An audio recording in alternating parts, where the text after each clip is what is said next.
जरामदा आयना कोठी पूजा पंडाल पहुंचे हुए हैं। यहाँ पर माँ दुर्गा का आपने माथा भी टेका। और क्या कहेंगे इस बार 2024 की चुनावी रंग क्या रहेगी आपकी झरिया विधानसभा में खासकर? सबसे पहले माँ दुर्गा को नमन करते हैं, वंदन करते हैं। साथ ही साथ समस्त देशवासियों को, राज्यवासियों को, झरिया वासियों को, धनबाद वासियों को दुर्गा पूजा की असंख्य शुभकामनाएं, अनंत शुभकामनाएं। और माता रानी से प्रार्थना है समस्त देशवासियों का कल्याण करें, उनके लिए प्रगति का मार्ग खोले।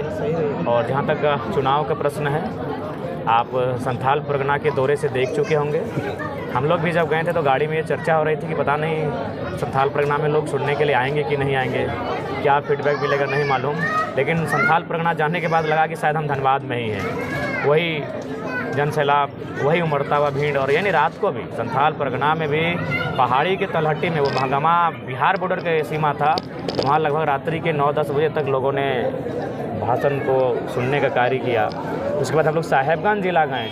साहेबगंज ज़िला में तो बारिश में पहली बार मेरा टेंट भी टूट गया बारिश में, लेकिन उसके बावजूद लोग टस से मस नहीं हुए। तो ये तो प्रतीत हो रहा है कि नई विचारधारा का पूरे राज्यवासी धीरे धीरे लेट ही सही समर्थन कर रहे हैं और उनका स्वागत भी कर रहे हैं। सरना गमछा पर जो विवाद चल रहा है, क्या कहना चाहेंगे? देखिए मैम, अभी आपने गमछा सर पे रखा है, लेकिन हम लोग गमछा को केवल गमछे के दृष्टिकोण से ही देखते हैं। कभी वो गले पे आता है, कभी वो कमर पे आता है, कभी उसको हम लोग बिछा के बैठ जाते हैं। तो उसी प्रकार की एक घटना है वो, मतलब कह सकते हैं कि अनजाने में अनभिज्ञ रूप में। और मेरा मानना है कि आग्रह होगी, सबसे पहली बात, अगर किन्हीं को ठेस पहुंचाए तो हम बार बार नहीं 1000 बार उनसे माफ़ी मांगेंगे, लेकिन हम ये तर्क जरूर देंगे कि अब कम से कम वस्त्रों को आप आस्था के नाम पे ना रखें, क्योंकि वस्त्र जो है वो नहाने धोने, माथा पोंछने के कार्य आते हैं। और इसीलिए थोड़ा सा ये कोई मैंने तूल देने का लोगों ने कार्य किया। बाकी उसका मैंने उसके लिए मैंने जो हम तुरंत ही सार्वजनिक मंच पे ही हमने कहा कि भाई हमें अगर किसी के हमारे कृत्य से, हमारे कार्य से किसी को ठेस पहुंचा तो हम लोग उसके लिए क्षमा याचना करते हैं। गोगो दीदी योजना, देखिए गोगो दीदी योजना हम चाहेंगे ना कि सबसे पहला बात तो आप लोग भी एक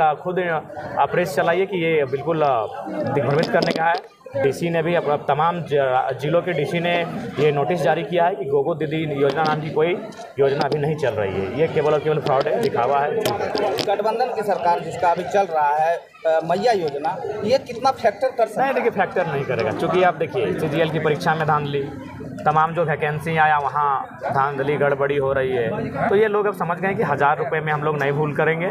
आपके परिवार लाखों रुपए महीना कमाएंगे, आप लाखों रुपए में सीटों को बेचेंगे और 1000 रुपये रिश्वत देंगे चुनाव के समय। ये अब झारखंड के लोग स्वीकार नहीं करेंगे। सर, झारखंड के भैया लोगों का सवाल है, भैया को सम्मान कब मिलेगा?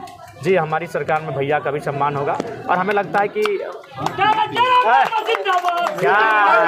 कहाँ नारा लगाना चाहिए, आइडिया होना चाहिए ना। आप लोग काहे ऐसा करते हैं? नारा का एक जगह होता है। अभी हम लोग माता के दर्शन करने के लिए आए हैं, इसीलिए आपसे आग्रह होगी किसी प्रकार की नारेबाजी ना करें। देखिए, जहाँ तक आपने पूछा भैया सम्मान, मेरा भी मानना है कि मैया का असल सम्मान उसके भैया के सम्मान में है। मैया का असल सम्मान उसके बेटे के सम्मान में है। मैया का असल सम्मान उसके परिवार के लोगों के सम्मान में है। तो 1000 रुपये से बेहतर है 15,000 से 25,000 तक, चाहे कॉन्ट्रैक्ट बेसिस पर, आउटसोर्सिंग के माध्यम से, या फिर प्राइवेट पब्लिक सेक्टर में या गवर्नमेंट सेक्टर में रोजगार कैसे लगे, इस पर सरकार को काम करना चाहिए। और हम लोग आते हैं तो इस दिशा में काम करेंगे। सर, एक सवाल, बचपन में दुर्गा पूजा की कुछ यादें अगर आप तो जरूर साझा करें। जी जी, बहुत यादें हैं। बचपन बड़ा नटखट था। याद है कि विशेषकर जो बंदूक आता था जो टीना का, उस बंदूक को लेने के लिए रोड में सो जाते थे, लेट जाते थे।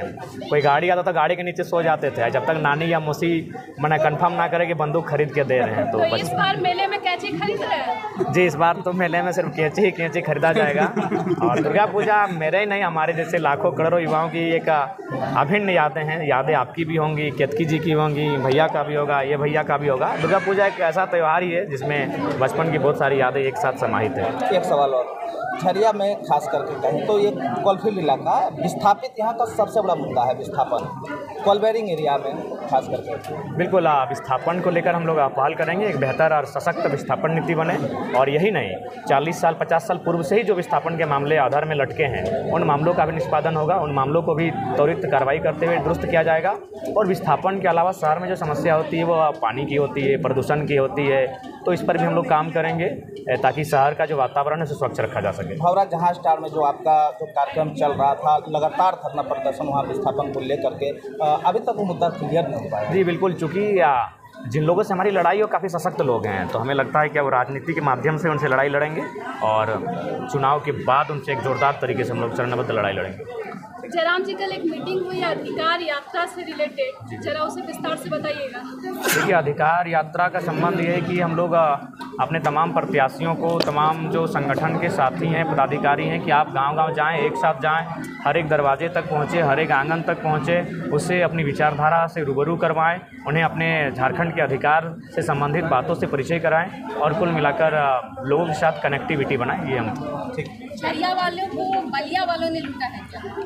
देखिए, आप कह सकते हैं कि झरिया को केवल हम किसी अन्य पे दोषारोपण करें, हम भी कहीं ना कहीं दोषी हैं। अन्य राज्यों से जो लोग आए हैं जिन्होंने माफिया प्रवृत्ति का रूप धारण किया, वे तो दोषी हैं ही, हमारे लोग भी दोषी हैं। जहां हमें एकजुट होकर लड़ना चाहिए था, जहां संघर्ष करना चाहिए था, हम लोग वहां आपसी विवाद में उलझे रहे हैं और उसी का परिणाम रहा कि आज भी विस्थापन के मुद्दे सॉर्ट आउट नहीं किए गए हैं। तो नो डाउट अन्य राज्य से जो लोग आए हैं, जिन्होंने दबंगई प्रवृत्ति से, अगर अन्य राज्य से लोग रोजी रोजगार के लिए आए हैं, उनका स्वागत है, आज भी स्वागत है, कल भी स्वागत रहेगा। अन्य राज्य से लोग व्यापार के दृष्टिकोण से 2 पैसे कमाने के लिए आए हैं, उनका आज भी स्वागत है, कल भी स्वागत रहेगा। लेकिन जो लूटने के उद्देश्य से आए हैं, उनका कल भी विरोध था, आज भी विरोध है और कल भी रहेगा। ठीक। जयराम जी, एक सवाल है।